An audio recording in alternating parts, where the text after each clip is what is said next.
ಓಂ ಶಾಂತಿ. ಇಂದಿನ ದಿನಾಂಕ 14/10/2023.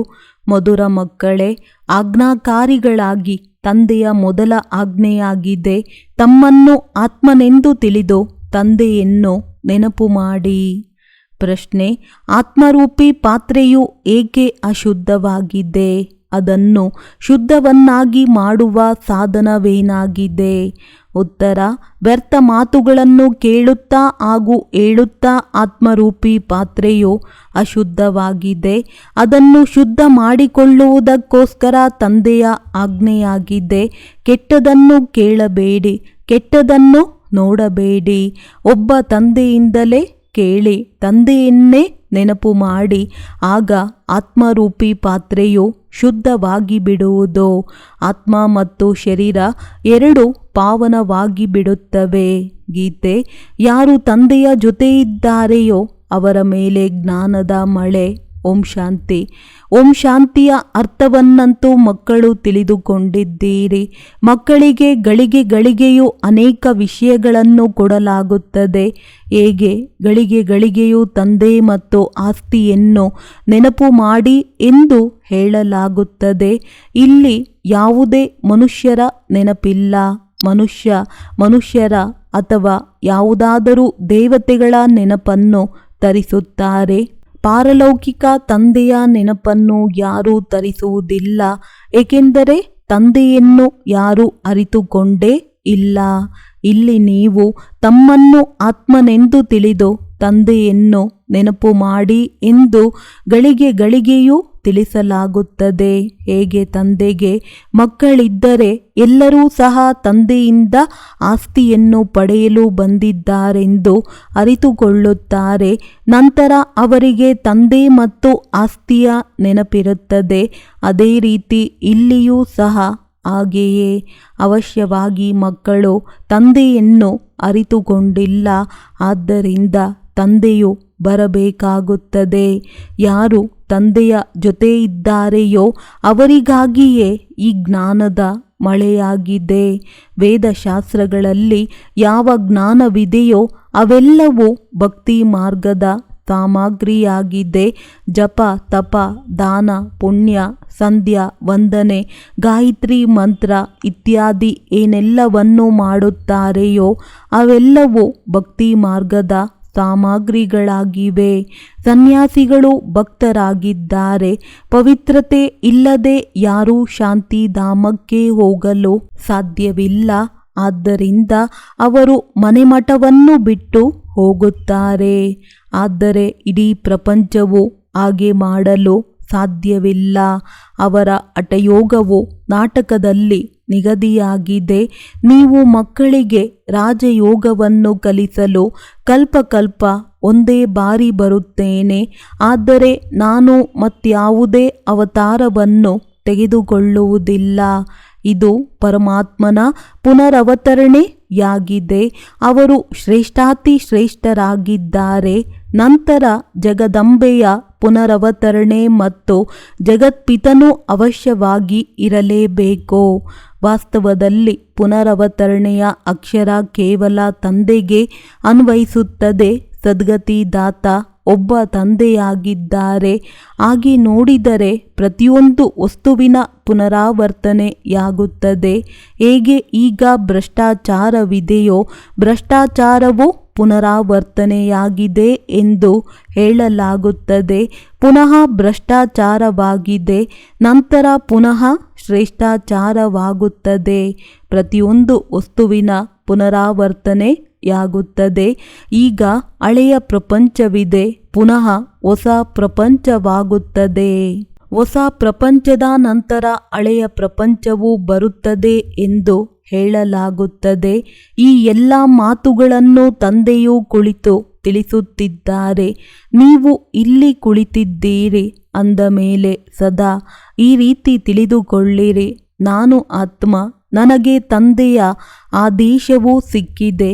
ಮಕ್ಕಳೇ, ನನ್ನನ್ನು ನೆನಪು ಮಾಡಿ ಎಂದು. ಮಕ್ಕಳ ವಿನಃ ಬೇರೆ ಯಾರಿಗೂ ತಂದೆಯ ಆದೇಶ ದೊರೆಯಲು ಸಾಧ್ಯವಿಲ್ಲ. ಮಕ್ಕಳಲ್ಲಿಯೂ ಕೆಲವರು ಆಜ್ಞಾಕಾರಿಗಳಾಗುತ್ತಾರೆ. ಇನ್ನು ಕೆಲವರು ಆಜ್ಞೆಯನ್ನು ಉಲ್ಲಂಘನೆ ಮಾಡುವವರು ಇರುತ್ತಾರೆ. ತಂದೆಯು ತಿಳಿಸುತ್ತಾರೆ, ಏ ಆತ್ಮಗಳೇ, ನೀವು ನನ್ನ ಜೊತೆ ಬುದ್ಧಿಯೋಗವನ್ನು ಜೋಡಿಸಿ. ತಂದೆಯು ಆತ್ಮಗಳೊಂದಿಗೆ ಮಾತನಾಡುತ್ತಾರೆ. ನಾನು ಆತ್ಮಗಳೊಂದಿಗೆ ಮಾತನಾಡುತ್ತಿದ್ದೇನೆ ಎಂದು ಯಾವುದೇ ವಿದ್ವಾಂಸ ಪಂಡಿತರ್ಯಾರು ಹೇಳಲು ಸಾಧ್ಯವಿಲ್ಲ. ಅವರಂತೂ ಆತ್ಮಾಸೋ ಪರಮಾತ್ಮ ಎಂದು ಹೇಳಿಬಿಡುತ್ತಾರೆ. ಅದು ತಪ್ಪಾಗಿದೆ. ನೀವು ಮಕ್ಕಳು ತಿಳಿದಿದ್ದೀರಿ, ಶಿವತಂದೆಯು ಈ ಶರೀರದ ಮೂಲಕ ಮಾತನಾಡುತ್ತಿದ್ದಾರೆ. ಶರೀರದ ವಿನಃ ಪಾತ್ರವನ್ನು ಅಭಿನಯಿಸಲು ಸಾಧ್ಯವಿಲ್ಲ. ಮೊದಲನೆಯದಾಗಿ ಈ ನಿಶ್ಚಯವಿರಬೇಕು. ನಿಶ್ಚಯದ ಹೊರತಾಗಿ ಬುದ್ಧಿಯಲ್ಲಿ ಏನು ಕುಳಿತುಕೊಳ್ಳುವುದಿಲ್ಲ. ನಾವೆಲ್ಲ ಆತ್ಮಗಳ ತಂದೆ. ಅವರು ನಿರಾಕಾರ ಪರಂಪಿತ ಪರಮಾತ್ಮ ಮತ್ತು ಸಾಕಾರದಲ್ಲಿ ಪ್ರಜಾಪಿತ ಬ್ರಹ್ಮರವರಿದ್ದಾರೆ. ನಾವು ಬ್ರಹ್ಮ ಕುಮಾರ ಕುಮಾರಿಯರಾಗಿದ್ದೇವೆ ಎಂಬುದು ಮೊದಲ ನಿಶ್ಚಯವಿರಬೇಕು. ಎಲ್ಲ ಆತ್ಮಗಳು ಶಿವನ ಮಕ್ಕಳಾಗಿದ್ದಾರೆ. ಆದ್ದರಿಂದ ಶಿವಕುಮಾರ ಎಂದು ಹೇಳಬಹುದು. ಆದರೆ ಶಿವಕುಮಾರಿಯಲ್ಲ. ಈ ಎಲ್ಲ ಮಾತುಗಳು ಧಾರಣೆ ಮಾಡುವಂತಹದ್ದಾಗಿದೆ. ನಿರಂತರವಾಗಿ ನೆನಪು ಮಾಡುತ್ತಾ ಇದ್ದಾಗ ಧಾರಣೆಯಾಗುವುದು. ನೆನಪು ಮಾಡುತ್ತಿರುವುದರಿಂದಲೇ ಬುದ್ಧಿರೂಪಿ ಪಾತ್ರೆಯು ಶುದ್ಧವಾಗುವುದು. ವ್ಯರ್ಥ ಮಾತುಗಳನ್ನು ಕೇಳುತ್ತಾ ಕೇಳುತ್ತಾ ಪಾತ್ರೆಯು ಅಶುದ್ಧವಾಗಿ ಬಿಟ್ಟಿದೆ. ಅದನ್ನು ಶುದ್ಧವನ್ನಾಗಿ ಮಾಡಬೇಕಾಗಿದೆ. ತಂದೆಯ ಆಜ್ಞೆಯಾಗಿದೆ. ನನ್ನನ್ನು ನೆನಪು ಮಾಡುವುದರಿಂದ ತಮ್ಮ ಬುದ್ಧಿಯು ಪವಿತ್ರವಾಗುವುದು. ನಿಮ್ಮ ಆತ್ಮನಲ್ಲಿ ತುಕ್ಕು ಹಿಡಿದಿದೆ. ಈಗ ಪವಿತ್ರವಾಗಬೇಕಾಗಿದೆ. ಸನ್ಯಾಸಿಗಳು ಆತ್ಮ ನಿರ್ಲೇಪವೆಂದು ಹೇಳುತ್ತಾರೆ. ಆತ್ಮದಲ್ಲಿಯೇ ತುಕ್ಕು ಹಿಡಿದಿದೆ ಎಂದು ತಂದೆಯು ಹೇಳುತ್ತಾರೆ. ಶ್ರೀಕೃಷ್ಣನ ಆತ್ಮ ಮತ್ತು ಶರೀರ ಎರಡೂ ಪವಿತ್ರವಾಗಿದೆ. ಸತ್ಯಯುಗದಲ್ಲಿ ಮಾತ್ರ ಎರಡೂ ಪವಿತ್ರವಾಗಿರುತ್ತದೆ. ಆದರೆ ಇಲ್ಲಿರಲು ಸಾಧ್ಯವಿಲ್ಲ. ನೀವಾತ್ಮಗಳು ನಂಬರ್ ವಾರಾಗಿ ಪವಿತ್ರವಾಗುತ್ತಾ ಇದ್ದೀರಿ. ಇಲ್ಲಿಯವರೆಗೂ ಪವಿತ್ರವಾಗಿಲ್ಲ. ಯಾರೂ ಪವಿತ್ರರಿಲ್ಲ. ಎಲ್ಲರೂ ಪುರುಷಾರ್ಥವನ್ನು ಮಾಡುತ್ತಿದ್ದಾರೆ. ಅಂತ್ಯದಲ್ಲಿ ನಂಬರ್ ವಾರ್ ಎಲ್ಲರ ಫಲಿತಾಂಶವು ಹೊರಬೀಳುವುದು. ತಂದೆಯು ಬಂದು ಎಲ್ಲ ಆತ್ಮಗಳಿಗೆ ಆದೇಶ ನೀಡುತ್ತಾರೆ, ನನ್ನನ್ನು ನೆನಪು ಮಾಡಿ ತಮ್ಮನ್ನು ಅಶರೀರಿ ಎಂದು ತಿಳಿಯಿರಿ. ದೇಹಿ ಅಭಿಮಾನಿಗಳಾಗಿ ಮೂಲ ಮಾತೇನೆಂದರೆ ತಂದೆಯ ವಿನಃ ಇದನ್ನು ಮತ್ಯಾರೂ ತಿಳಿಸಲು ಸಾಧ್ಯವಿಲ್ಲ. ಮೊದಲು ಇದು ಪೂರ್ಣ ನಿಶ್ಚಯವಿದ್ದಾಗ ಮಾತ್ರ ವಿಜಯ ಪಡೆಯುತ್ತೀರಿ. ನಿಶ್ಚಯವಿಲ್ಲದಿದ್ದರೆ ವಿಜಯ ಪಡೆಯುವುದಿಲ್ಲ. ನಿಶ್ಚಯ ಬುದ್ಧಿ ವಿಜಯಂತಿ, ಸಂಶಯ ಬುದ್ಧಿ ವಿನಶ್ಯಂತಿ. ಗೀತೆಯಲ್ಲಿಯೂ ಸಹ ಕೆಲವು ಶಬ್ದಗಳು ಬಹಳ ಚೆನ್ನಾಗಿವೆ. ಇದಕ್ಕೆ ಹಿಟ್ಟಿನಲ್ಲಿ ಉಪ್ಪಿನಷ್ಟು ಸತ್ಯವೆಂದು ಹೇಳಲಾಗುತ್ತದೆ. ತಂದೆಯು ತಿಳಿಸುತ್ತಾರೆ, ನಾನು ನಿಮಗೆ ಈ ವೇದ ಶಾಸ್ತ್ರಗಳಲ್ಲಿ ಏನಿದೆ ಎಂದು ಸಾರವನ್ನು ತಿಳಿಸುತ್ತೇನೆ. ಇವೆಲ್ಲವೂ ಭಕ್ತಿ ಮಾರ್ಗದ್ದಾಗಿದೆ. ಇವುಗಳದ್ದು ಸಹ ನಾಟಕದಲ್ಲಿ ನಿಗದಿಯಾಗಿದೆ. ಭಕ್ತಿ ಮಾರ್ಗದಲ್ಲಿ ಇವೆಲ್ಲ ಏಕೆ ಮಾಡಲ್ಪಟ್ಟಿವೆ ಎಂಬ ಪ್ರಶ್ನೆಯೂ ಸಹ ಉದ್ಭವಿಸಬಾರದು. ಇದಂತೂ ಅನಾದಿ ಮಾಡಲ್ಪಟ್ಟಿರುವಂತಹ ನಾಟಕವಾಗಿದೆ. ನೀವು ಸಹ ಈ ನಾಟಕದಲ್ಲಿ ತಂದೆಯಿಂದ ಸ್ವರ್ಗದ ಮಾಲೀಕರಾಗುವ ಆಸ್ತಿಯನ್ನು ಅನೇಕ ಬಾರಿ ಪಡೆದಿದ್ದೀರಿ ಮತ್ತು ಪಡೆಯುತ್ತಲೇ ಇರುತ್ತೀರಿ. ಎಂದೂ ಕೂಡ ಇದರ ಅಂತ್ಯವಾಗುವುದಿಲ್ಲ.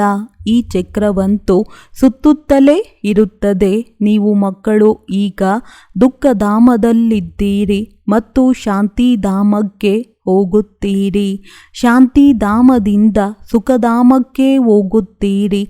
ನಂತರ ದುಃಖಧಾಮದಲ್ಲಿ ಬರುತ್ತೀರಿ.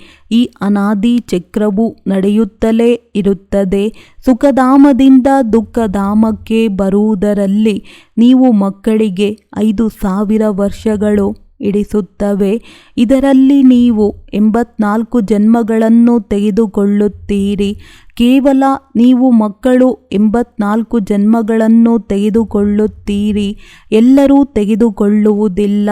ಈ ಬೇಅದ್ದಿನ ತಂದೆಯು ನಿಮಗೆ ನೇರವಾಗಿ ತಿಳಿಸುತ್ತಿದ್ದಾರೆ. ನಂತರ ಮಕ್ಕಳು ಮುರುಳಿಯನ್ನು ಕೇಳುತ್ತಾರೆ ಅಥವಾ ಓದುತ್ತಾರೆ, ಇಲ್ಲವೇ ಟೇಪಿನಿಂದ ಕೇಳುತ್ತಾರೆ. ಈ ಕ್ಯಾಸೆಟ್ನಿಂದಲೂ ಸಹ ಎಲ್ಲರೂ ಕೇಳಲು ಸಾಧ್ಯವಿಲ್ಲ. ಅಂದಾಗ ಮೊಟ್ಟಮೊದಲು ನೀವು ಮಕ್ಕಳು ಹೇಳುತ್ತಾ ಕುಳಿತುಕೊಳ್ಳುತ್ತಾ ಈ ನೆನಪಿನಲ್ಲಿರಬೇಕಾಗಿದೆ. ಮನುಷ್ಯರಂತೂ ಮಾಲೆಯನ್ನು ತಿರುಗಿಸುತ್ತಾ ರಾಮ ರಾಮ ಎಂದು ಜಪಿಸುತ್ತಾರೆ, ರುದ್ರಾಕ್ಷಿಯ ಮಾಲೆ ಎಂದು ಹೇಳುತ್ತಾರಲ್ಲವೇ. ಈಗ ರುದ್ರನಂತೂ ಭಗವಂತನಾಗಿದ್ದಾರೆ. ನಂತರ ಈ ಮಾಲೆಯಲ್ಲಿ 2 ಜೋಡಿ ಮಣಿಗಳು ಒಟ್ಟಿಗೆ ಇವೆ. ಇವಂತೂ ವಿಷ್ಣುವಿನ ಯುಗಲ್ ಸ್ವರೂಪವಾಗಿದೆ. ಅವರು ಯಾರು? ಈ ಮಾತಾಪಿತರೇ ನಂತರ ವಿಷ್ಣುವಿನ 2 ರೂಪ ಲಕ್ಷ್ಮೀ ನಾರಾಯಣರಾಗುತ್ತಾರೆ. ಆದ್ದರಿಂದ ಆ ಮಣಿಗಳಿಗೆ ಜೋಡಿ ಮಣಿಗಳೆಂದು ಹೇಳಲಾಗುತ್ತದೆ. ಮಾಲೆಯಲ್ಲಿನ ಹೂವು ಶಿವತಂದೆಯಾಗಿದ್ದಾರೆ. ನಂತರದ ಜೋಡಿ ಮಣಿಗಳು ಮೊಮ್ಮ ಬಾಬಾ ಆಗಿದ್ದಾರೆ. ಇವರನ್ನೇ ಮಾತಾಪಿತಾ ಎಂದು ಹೇಳುತ್ತೀರಿ. ವಿಷ್ಣುವಿಗೆ ಮಾತಾಪಿತಾ ಎಂದು ಹೇಳುವುದಿಲ್ಲ.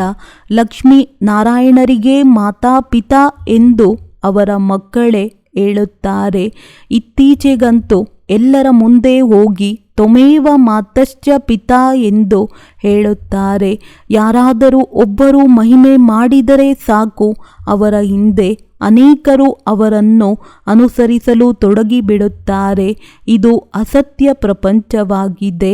ಕಲಿಯುಗಕ್ಕೆ ಅಸತ್ಯವೆಂತಲೂ ಸತ್ಯಯುಗಕ್ಕೆ ಸತ್ಯವೆಂತಲೂ ಹೇಳಲಾಗುತ್ತದೆ.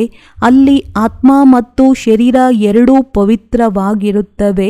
ಸತ್ಯಯುಗದಲ್ಲಿ ಸುಂದರವಾಗಿದ್ದ ಕೃಷ್ಣನೇ ನಂತರ ಅಂತಿಮ ಜನ್ಮದಲ್ಲಿ ಅವರ ಆತ್ಮವು ಶ್ಯಾಮ ಅಂದರೆ ಕಪ್ಪಾಗಿದೆ. ಈ ಬ್ರಹ್ಮ ಸರಸ್ವತಿ ಈ ಸಮಯದಲ್ಲಿ ಶ್ಯಾಮ ಆಗಿದ್ದಾರಲ್ಲವೇ. ಆತ್ಮವು ಕಪ್ಪಾಗಿರುವುದರಿಂದ ಅವರ ಆಭರಣಗಳು ಸಹ ಕಪ್ಪಾಗಿ ಬಿಟ್ಟಿವೆ. ಚಿನ್ನದಲ್ಲಿಯೂ ತುಕ್ಕು ಬೀಳುತ್ತದೆ. ಅಂದ ಮೇಲೆ ಅದರಿಂದಾಗುವ ಆಭರಣಗಳು ಸಹ ಅಂತಹದ್ದೇ ಆಗಿರುತ್ತವೆ. ಸತ್ಯಯುಗದಲ್ಲಿ ಯಾವಾಗ ದೇವಿ ದೇವತೆಗಳ ರಾಜ್ಯವಿರುತ್ತದೆಯೋ ಆಗ ಈ ಸುಳ್ಳು ತುಕ್ಕು ಇರುವುದಿಲ್ಲ. ಅಲ್ಲಂತೂ ಚಿನ್ನದ ಮೆಹಲುಗಳಾಗುತ್ತವೆ. ಭಾರತವು ಚಿನ್ನದ ಪಕ್ಷಿಯಾಗಿತ್ತು, ಈಗ ನಕಲಿಯಾಗಿದೆ. ಇಂತಹ ಭಾರತವನ್ನು ಪುನಃ ಸ್ವರ್ಗವನ್ನಾಗಿ ತಂದೆಯೇ ಮಾಡುತ್ತಾರೆ. ತಂದೆಯು ತಿಳಿಸುತ್ತಾರೆ, ಶ್ರೀಮದ್ ಭಗವಾನುವಾಚವಿದೆ, ಕೃಷ್ಣನಂತೂ ದೈವಿ ಗುಣವುಳ್ಳ ಮನುಷ್ಯನಾಗಿದ್ದಾನೆ. 2 ಭುಜ 2 ಕಾಲುಗಳುಳ್ಳವನಾಗಿದ್ದಾನೆ. ಚಿತ್ರಗಳಲ್ಲಂತೂ ನಾರಾಯಣನಿಗೆ 4 ಭುಜಗಳನ್ನು, ಲಕ್ಷ್ಮಿಗೆ 4 ಭುಜಗಳನ್ನು ತೋರಿಸಿದ್ದಾರೆ. ಆದರೆ ಏನನ್ನೂ ತಿಳಿದುಕೊಂಡಿಲ್ಲ. ಓಂ ಅಕ್ಷರವನ್ನು ಹೇಳುತ್ತಾರೆ. ಅವರು ಓಂ ಅಂದರೆ ನಾನು ಪರಮಾತ್ಮ, ಎಲ್ಲಿ ನೋಡಿದರೂ ಪರಮಾತ್ಮನೇ ಪರಮಾತ್ಮನೆಂದು ಹೇಳುತ್ತಾರೆ. ಆದರೆ ಇದಂತೂ ತಪ್ಪಾಗಿದೆ. ಓಂ ಎಂದರೆ ನಾನಾತ್ಮ ಎಂದರ್ಥ. ತಂದೆಯೂ ಸಹ ಹೇಳುತ್ತಾರೆ, ನಾನು ಆತ್ಮ, ಆದರೆ ಸುಪ್ರೀಂ ಆಗಿದ್ದೇನೆ. ಆದ್ದರಿಂದ ನನಗೆ ಪರಮಾತ್ಮನೆಂದು ಹೇಳುತ್ತಾರೆ. ನಾನು ಪರಮಧಾಮ ನಿವಾಸಿಯಾಗಿದ್ದೇನೆ, ಶ್ರೇಷ್ಠಾತಿ ಶ್ರೇಷ್ಠ ಭಗವಂತ. ನಂತರ ಸೂಕ್ಷ್ಮವತನದಲ್ಲಿ ಬ್ರಹ್ಮ ವಿಷ್ಣು ಶಂಕರನ ಆತ್ಮ ಇದೆ. ಇನ್ನು ಕೆಳಗೆ ಬಂದಾಗ ಇದು ಮನುಷ್ಯ ಲೋಕವಾಗಿದೆ. ಅದು ದೈವಿ ಲೋಕ. ಪರಮಧಾಮವು ಆತ್ಮಗಳ ಲೋಕವಾಗಿದೆ. ಅದಕ್ಕೆ ಮೂಲವತನವೆಂದು ಹೇಳುತ್ತಾರೆ. ಇವು ತಿಳಿದುಕೊಳ್ಳುವ ಮಾತುಗಳಾಗಿವೆ. ನೀವು ಮಕ್ಕಳಿಗೆ ಈ ಅವಿನಾಶಿ ಜ್ಞಾನರತ್ನಗಳ ದಾನ ಸಿಗುತ್ತದೆ. ಇದರಿಂದ ನೀವು ಭವಿಷ್ಯದಲ್ಲಿ ಸಂಪನ್ನ ಡಬಲ್ ಕಿರೀಟಧಾರಿಗಳಾಗುತ್ತೀರಿ. ಶ್ರೀಕೃಷ್ಣನಿಗೆ 2 ಕಿರೀಟಗಳಿವೆಯಲ್ಲವೇ. ಮತ್ತೆ ಅದೇ ಮಗು ಚಂದ್ರವಂಶದಲ್ಲಿ ಬಂದಾಗ 2 ಕಲೆಗಳು ಕಡಿಮೆಯಾಗಿ ಬಿಡುತ್ತವೆ. ನಂತರ ವೈಶ್ಯ ವಂಶದಲ್ಲಿ ಬಂದಾಗ ಇನ್ನೂ 4 ಕಲೆಗಳು ಕಡಿಮೆಯಾಗಿ ಬಿಡುತ್ತವೆ. ಆಗ ಪ್ರಕಾಶತೆಯ ಕಿರೀಟವು ಮರೆಯಾಗುತ್ತದೆ. ಬಾಕಿ ರತ್ನಜಡಿತ ಕಿರೀಟವಿರುವುದು. ನಂತರ ಯಾರು ಚೆನ್ನಾಗಿ ದಾನ ಪುಣ್ಯ ಮಾಡುತ್ತಿರುತ್ತಾರೆ ಅವರಿಗೆ ಒಂದು ಜನ್ಮಕ್ಕೋಸ್ಕರ ರಾಜ್ಯಭಾಗ್ಯವು ಸಿಗುತ್ತದೆ. ಇನ್ನೊಂದು ಜನ್ಮದಲ್ಲಿಯೂ ಸಹ ಚೆನ್ನಾಗಿ ದಾನ ಪುಣ್ಯ ಮಾಡಿದರೆ ನಂತರವೂ ರಾಜ್ಯಭಾಗ್ಯವು ಸಿಗಬಹುದು. ಇಲ್ಲಂತೂ ನೀವು 21 ಜನ್ಮಗಳಿಗಾಗಿ ರಾಜ್ಯಭಾಗ್ಯವನ್ನು ಪಡೆಯುತ್ತೀರಿ. ಅಂದ ಮೇಲೆ ಪರಿಶ್ರಮ ಪಡಬೇಕಾಗುತ್ತದೆ. ಅಂದಾಗ ತಂದೆಯು ತನ್ನ ಪರಿಚಯ ಕೊಡುತ್ತಾರೆ, ತಿಳಿಸುತ್ತಾರೆ, ಐ ಆಮ್ ಸುಪ್ರೀಂ ಸೋಲ್. ಆದ್ದರಿಂದ ಅವರಿಗೆ ಪರಂಪಿತ ಪರಮ ಆತ್ಮ ಅರ್ಥಾತ್ ಪರಮಾತ್ಮನೆಂದು ಹೇಳಲಾಗುತ್ತದೆ. ನೀವು ಮಕ್ಕಳು ಸುಪ್ರೀಮನ್ನು ನೆನಪು ಮಾಡುತ್ತೀರಿ. ಅವರು ಶಿವನಾಗಿದ್ದಾರೆ, ನೀವು ಸಾಲಿಗ್ರಾಮಗಳಾಗಿದ್ದೀರಿ. ಶಿವನ ದೊಡ್ಡ ಲಿಂಗವನ್ನು ಮತ್ತು ಸಾಲಿಗ್ರಾಮಗಳನ್ನು ಮಣ್ಣಿನಿಂದ ತಯಾರಿಸುತ್ತಾರೆ. ಯಾವ ಆತ್ಮಗಳ ನೆನಪಾರ್ಥವಾಗಿ ಈ ರೀತಿ ಮಾಡುತ್ತಾರೆ ಎಂಬುದನ್ನು ಸಹ ಯಾರೂ ತಿಳಿದುಕೊಂಡಿಲ್ಲ. ನೀವು ಶಿವತಂದೆಯ ಮಕ್ಕಳು ಭಾರತವನ್ನು ಸ್ವರ್ಗವನ್ನಾಗಿ ಮಾಡುತ್ತೀರಿ. ಆದ್ದರಿಂದ ನಿಮ್ಮ ಪೂಜೆಯಾಗುತ್ತದೆ. ನಂತರ ನೀವು ದೇವತೆಗಳಾಗುತ್ತೀರಿ. ಆಗಲೂ ನಿಮ್ಮ ಪೂಜೆಯಾಗುತ್ತದೆ. ಶಿವತಂದೆಯ ಜೊತೆಗೆ ನೀವು ಇಷ್ಟೊಂದು ಸೇವೆ ಮಾಡುತ್ತೀರಿ. ಆದ್ದರಿಂದಲೇ ಸಾಲಿಗ್ರಾಮಗಳ ಪೂಜೆಯು ನಡೆಯುತ್ತದೆ.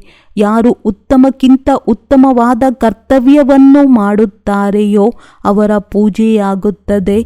ಮತ್ತು ಕಲಿಯುಗದಲ್ಲಿ ಯಾರು ಒಳ್ಳೆಯ ಕಾರ್ಯ ಮಾಡುತ್ತಾರೆಯೋ ಅವರ ಸ್ಮಾರಕಗಳಾಗುತ್ತವೆ. ಕಲ್ಪಕಲ್ಪವು ತಂದೆಯು ನೀವು ಮಕ್ಕಳಿಗೆ ಇಡೀ ಸೃಷ್ಟಿ ಚಕ್ರದ ರಹಸ್ಯವನ್ನು ತಿಳಿಸುತ್ತಾರೆ. ಅರ್ಥಾತ್ ನಿಮ್ಮನ್ನು ಸ್ವದರ್ಶನ ಚಕ್ರಧಾರಿಗಳನ್ನಾಗಿ ಮಾಡುತ್ತಾರೆ. ಸ್ವದರ್ಶನ ಚಕ್ರವು ವಿಷ್ಣುವಿಗಿರಲು ಸಾಧ್ಯವಿಲ್ಲ, ಏಕೆಂದರೆ ವಿಷ್ಣುವಂತೂ ದೇವತೆಯಾಗಿದ್ದಾರೆ. ಈ ಜ್ಞಾನವು ನಿಮಗಷ್ಟೇ ಇದೆ. ನಂತರ ಲಕ್ಷ್ಮೀನಾರಾಯಣರಾಗುತ್ತೀರೆಂದರೆ ಈ ಜ್ಞಾನವಿರುವುದಿಲ್ಲ. ಅಲ್ಲಂತೂ ಎಲ್ಲರೂ ಸದ್ಗತಿಯಲ್ಲಿರುತ್ತಾರೆ. ನೀವು ಮಕ್ಕಳು ಈ ಜ್ಞಾನವನ್ನು ಈಗಲೇ ಕೇಳುತ್ತೀರಿ. ನಂತರ ರಾಜ್ಯಭಾಗ್ಯವನ್ನು ಪಡೆಯುತ್ತೀರಿ. ಸ್ವರ್ಗದ ಸ್ಥಾಪನೆಯಾಗಿ ಬಿಟ್ಟ ನಂತರ ಜ್ಞಾನದ ಅವಶ್ಯಕತೆ ಇರುವುದಿಲ್ಲ. ತಂದೆಯು ಬಂದು ತನ್ನ ಮತ್ತು ರಚನೆಯ ಪೂರ್ಣ ಪರಿಚಯವನ್ನು ಕೊಡುತ್ತಾರೆ. ಸನ್ಯಾಸಿಗಳು ಮಾತೆಯರ ನಿಂದನೆ ಮಾಡಿದ್ದಾರೆ, ಆದರೆ ತಂದೆಯು ಬಂದು ಮಾತೆಯರನ್ನು ಮೇಲೆತ್ತುತ್ತಾರೆ. ತಂದೆಯು ಇದನ್ನು ಸಹ ತಿಳಿಸುತ್ತಾರೆ. ಈ ಸನ್ಯಾಸಿಗಳಿರದಿದ್ದರೆ ಭಾರತವು ಕಾಮಚಿತೆಯ ಮೇಲೆ ಕುಳಿತು ಒಂದೇ ಸಲ ಬೂದಿಯಾಗಿ ಬಿಡುತ್ತಿತ್ತು. ಯಾವಾಗ ದೇವಿ ದೇವತೆಗಳು ವಾಮ ಮಾರ್ಗದಲ್ಲಿ ಇಳಿಯುತ್ತಾರೆ ಆ ಸಮಯದಲ್ಲಿ ಬಹಳ ದೊಡ್ಡ ಭೂಕಂಪವಾಗುತ್ತದೆ. ನಂತರ ಎಲ್ಲವೂ ಕೆಳಗಡೆ ಹೋಗಿಬಿಡುತ್ತದೆ. ಅನ್ಯ ಖಂಡಗಳಾವೂ ಇರುವುದಿಲ್ಲ, ಭಾರತವಷ್ಟೇ ಇರುತ್ತದೆ. ಇಸ್ಲಾಮಿ ಮುಂತಾದವರಂತೂ ನಂತರದಲ್ಲಿ ಬರುತ್ತಾರೆ. ಆಗ ಸತ್ಯಯುಗದ ವಸ್ತುಗಳು ಇಲ್ಲಿರುವುದಿಲ್ಲ. ನೀವು ಯಾವ ಸೋಮನಾಥನ ಮಂದಿರವನ್ನು ನೋಡುತ್ತೀರಿ ಅದ್ಯಾವುದೇ ವೈಕುಂಠದ್ದಲ್ಲ. ಇದಂತೂ ಭಕ್ತಿ ಮಾರ್ಗದಲ್ಲಿ ಮಾಡಲ್ಪಟ್ಟಿದೆ. ಇದನ್ನು ಮೊಹಮ್ಮದ್ ಗಜ್ನಿ ಮುಂತಾದವರು ಲೂಟಿ ಮಾಡಿದರು. ಬಾಕಿ ದೇವತೆಗಳ ಮೆಹಲ್ ಇತ್ಯಾದಿಗಳೆಲ್ಲವೂ ಭೂಕಂಪದಲ್ಲಿ ಇಲ್ಲದಂತಾಗುತ್ತವೆ. ಆದರೆ ಈ ಕೆಳಗೆ ಹೋಗಿರುವ ಮೆಹಲುಗಳೇ ಪುನಃ ಮೇಲೆ ಬಂದು ಬಿಡುತ್ತವೆ ಎಂದಲ್ಲ.